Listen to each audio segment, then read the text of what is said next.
Hi, my name's Stephen Roman. I'm the President and CEO of Global Atomic Corporation, and we're building the newest, biggest greenfield uranium project in West Africa, in the country of Niger. And I'm here with my friend, Matt Gordon. How are you? Good to see you, Matt. Now, where were we? It's been a while. It's been a while, yeah. So we'll start with the pleasantries. Nice soft intro, because I don't know what's coming in a second. Okay. We're here at WNA, World Nuclear Association Symposium in London. You're here to obviously meet lots of people and talk to lots of people. How's it going down there? No, listen, it's buzzing right now. It's buzzing at WNA. So it's always exciting to be here in London. But this year it seems that people have finally realized, hey, nuclear is where it's at. And, there's just, I think it's sold out here. The hotel's packed. Yeah.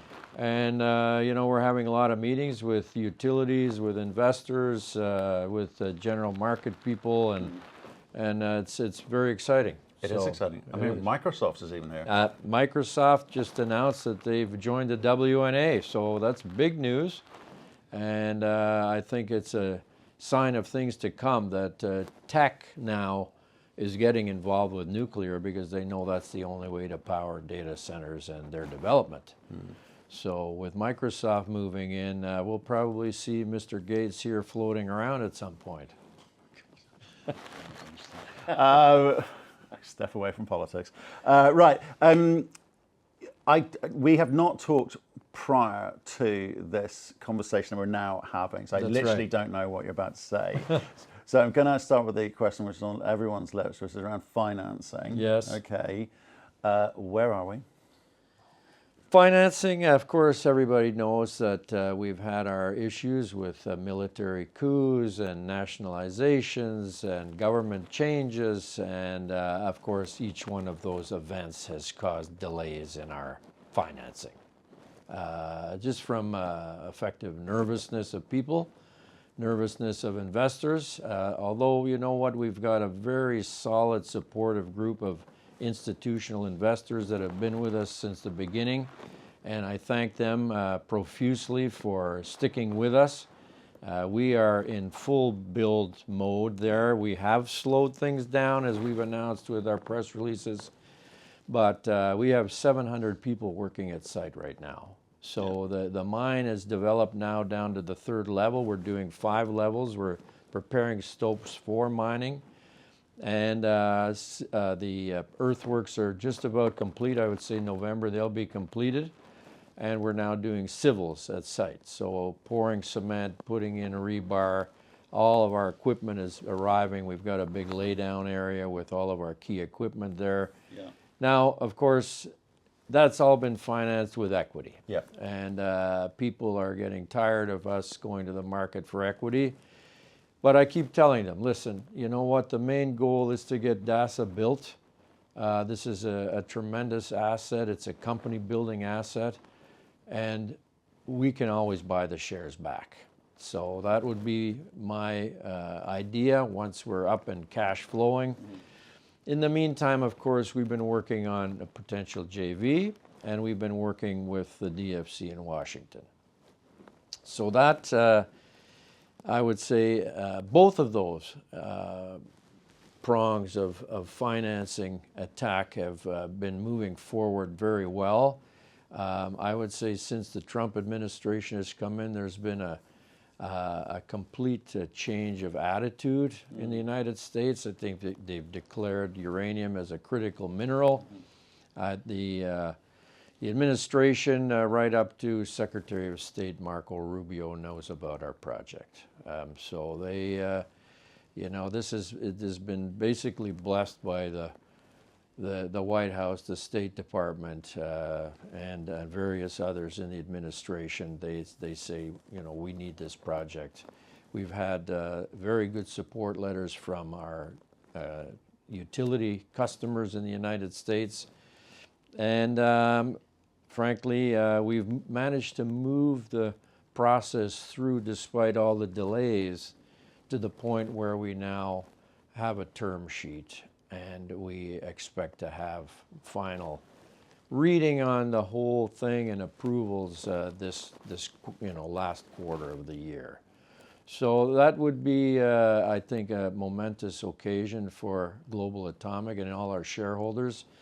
People have been writing me nasty emails for months now, and complaining and calling me every name under the book and saying, why don't you drop these guys? They're never going to do a deal. We have a resilient nature, and of course we're working in a tough environment, but we've kept things moving, and we've got, I would say, a very excited team both in the company and at the bank that are working on this to get it done. Okay. So we are very confident about this happening. Okay. Some people are disgusting, and they should know better, but they don't. That's the nature of, I guess, the beast. But on the term sheet, who are we talking about? Are we talking about a term sheet from a JV partner, or are we talking about DFC? We've got both. You've got both. Are these new term sheets? Well, they're the ones that we've been negotiating over a period of time. Right. Okay. So let's say they've culminated with a finalized term sheet. Okay. So can I stick with the J? Can I go with the J? Would they run? Would you expect both of those to come in as a joint party with you, or are you saying it's what you pick one or the other? Well, I think whichever one we can get done the soonest, because right now, of course, timing is critical, and we're building. Right. So, I mean, it's a little bit of added pressure on people to get this done. And our preference would be to go ahead and do the deal with the DFC. Right, okay. So in which case, I'll start with the JV. So the JV partner, where are they from? Well, I can't really talk about that. Right. But are they west or east? East. East, okay. Fine. I guess a lot of people would have put a whole bunch of money on that, I think, because they can move at a different pace, and they have, a big demand drivers, shall we say. Yes. Okay, so that's a conversation which is ongoing at the moment. It is. Right, okay. And what do you need to do to get them comfortable, or have you done everything you need to get them comfortable? Well, I think most things are completed. Just the key thing right now is government approvals.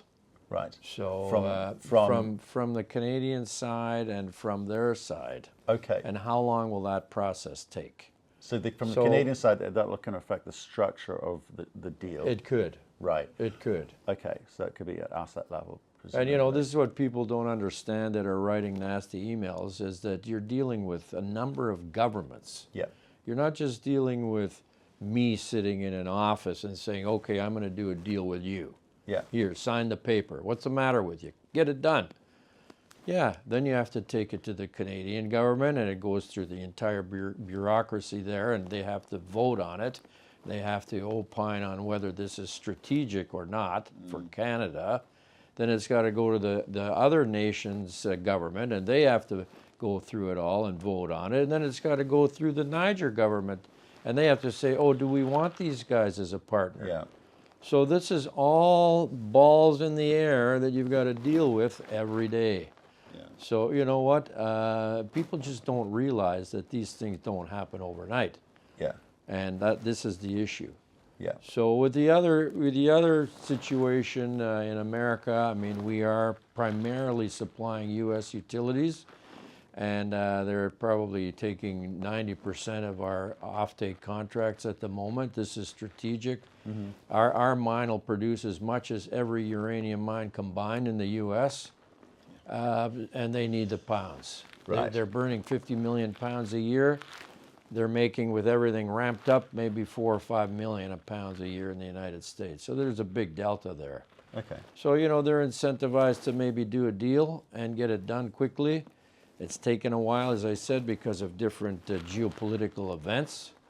But I think that everybody's getting comfortable. America just recently sent a delegation to Mali, Burkina Faso, and Niger to say, listen, guys, we understand your military juntas, Yeah. but we know you're having problems with security. Yeah. So we'll help you on that front, but we want to have something in exchange. So every one of these little building blocks and friendship sort of overtures helps us. Yeah. So, it gets everybody on side and saying, you know what, I guess we better get this deal done because we need the pounds. Okay. And, we think that we're very close. I was involved in in oil transactions in southern Sudan, when it was newly formed. I saw a lot of this going on, and there's a lot of influence to come to bear, but there's a lot of conversations needed to make sure all sides understand. I do know what you're going through, having been through it personally. But if I look at the US, the Trump administration specifically, so it obviously feels it can do business in the Western Sahel and bring some influence into Niger in terms of conversations around security.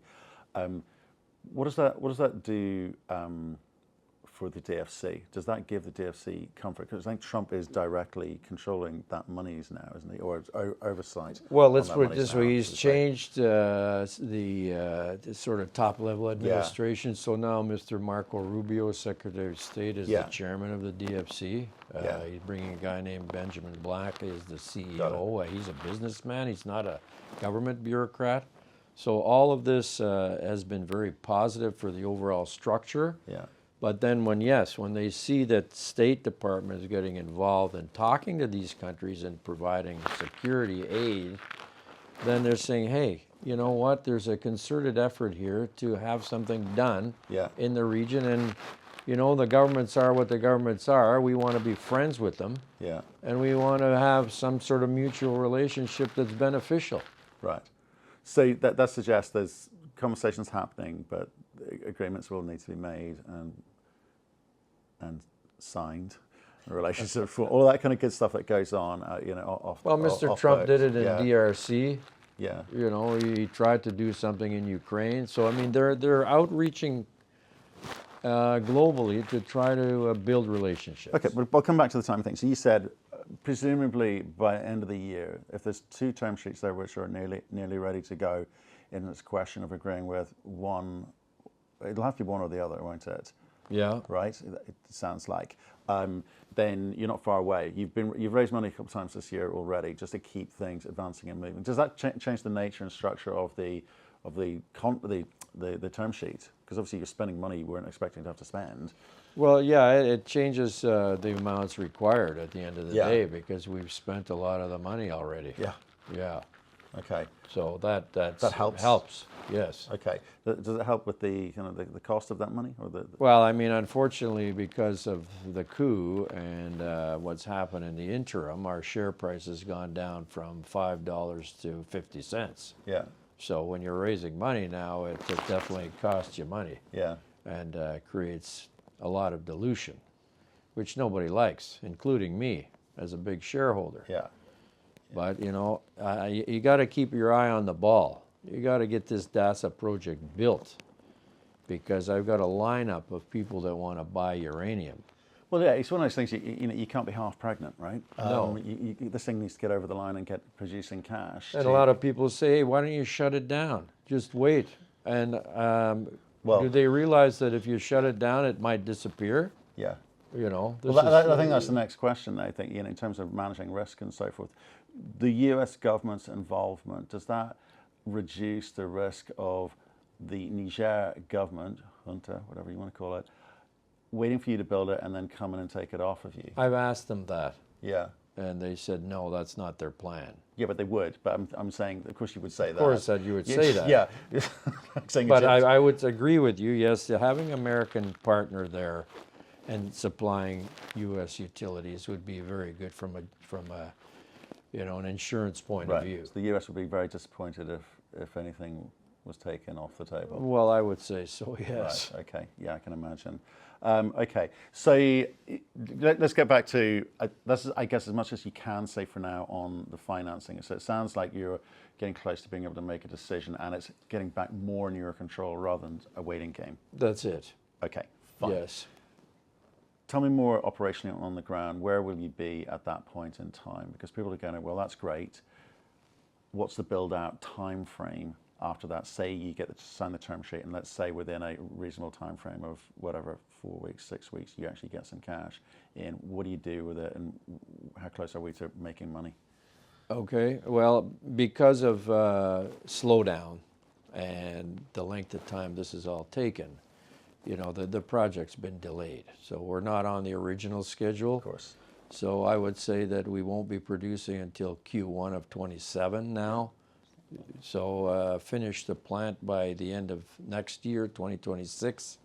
We were going to be producing in Q1, Q2 of 2026, but because of these delays, it's now going to be later, 6 months to 8, 10 months later.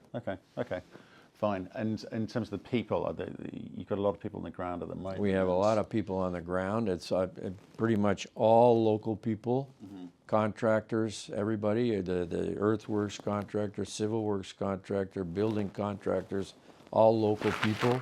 So that makes the government very happy there that we're employing all these people. I would say we're at probably 97, 98% locals. We do training programs for a lot of people, bringing on a lot of young people. We have a big area of influence. We have a medical clinic there now that's treating 7,500 people a year.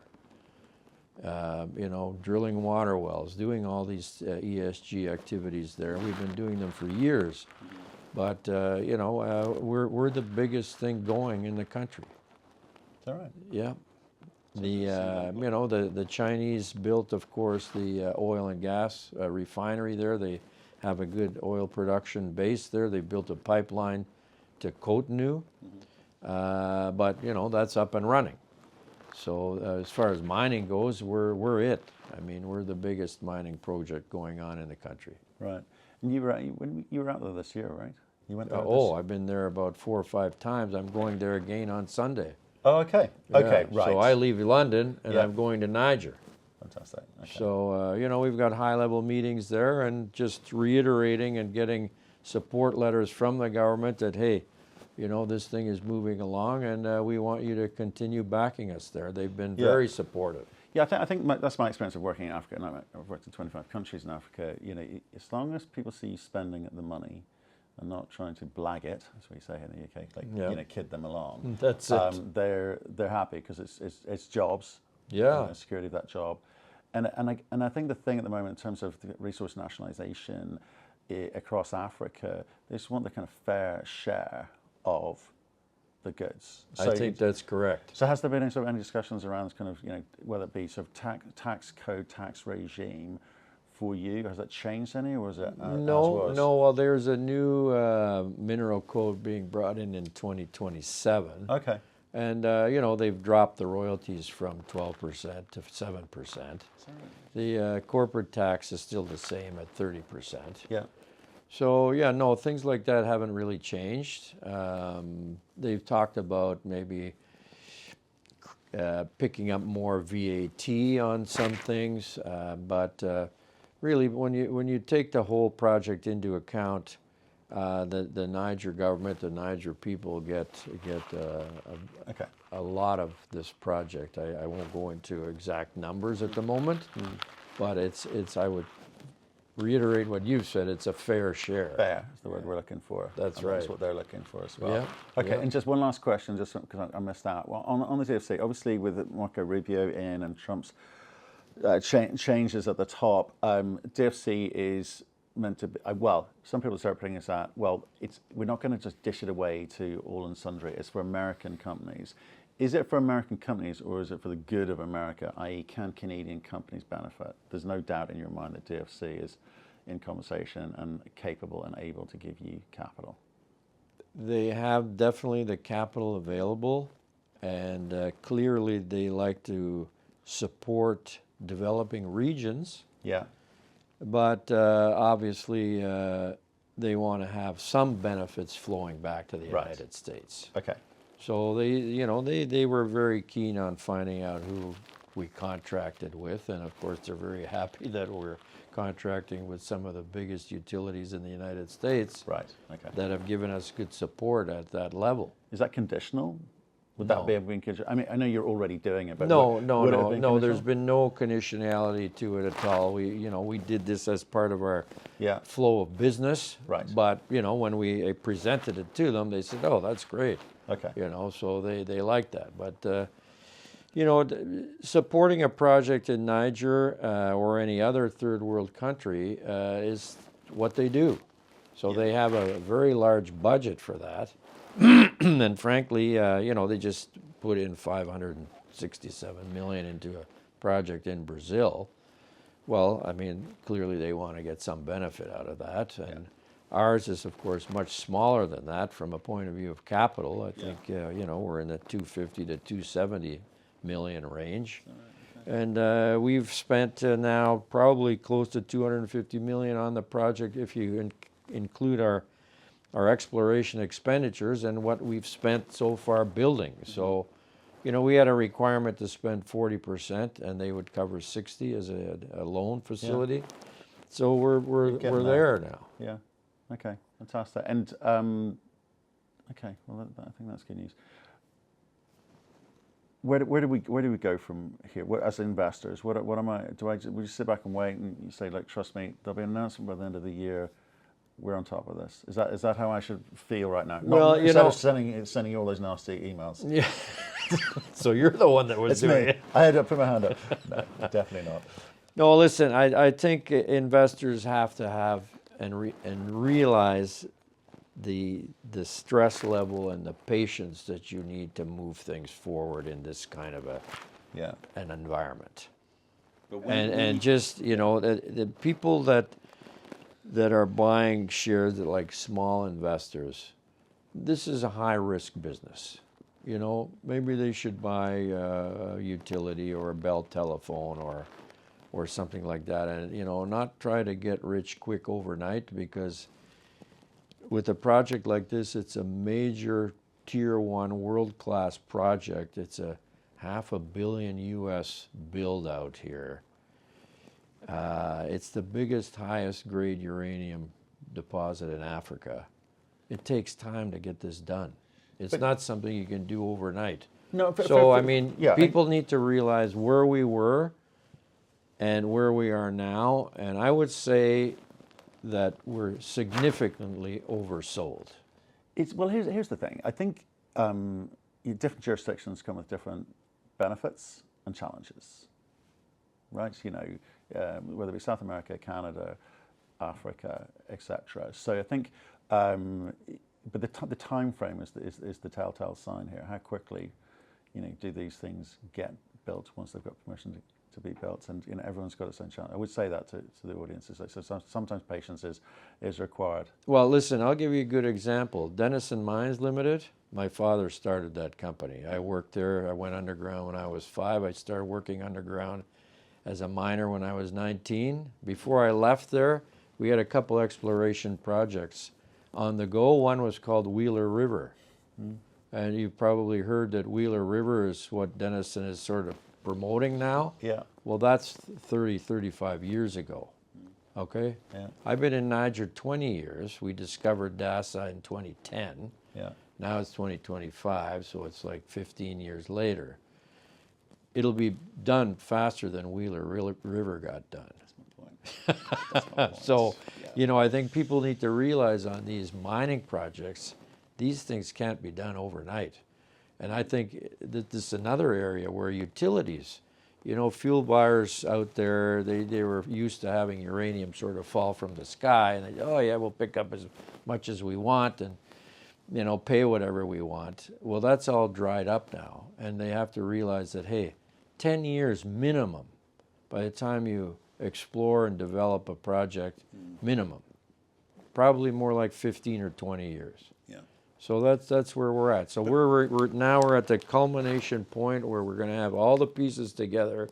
We can continue with the project and get it built, start it up at the end of next year, and start producing. It's an interesting, obviously, that valley of death, the sun curve. The build out is traditionally very boring wherever you are in the world.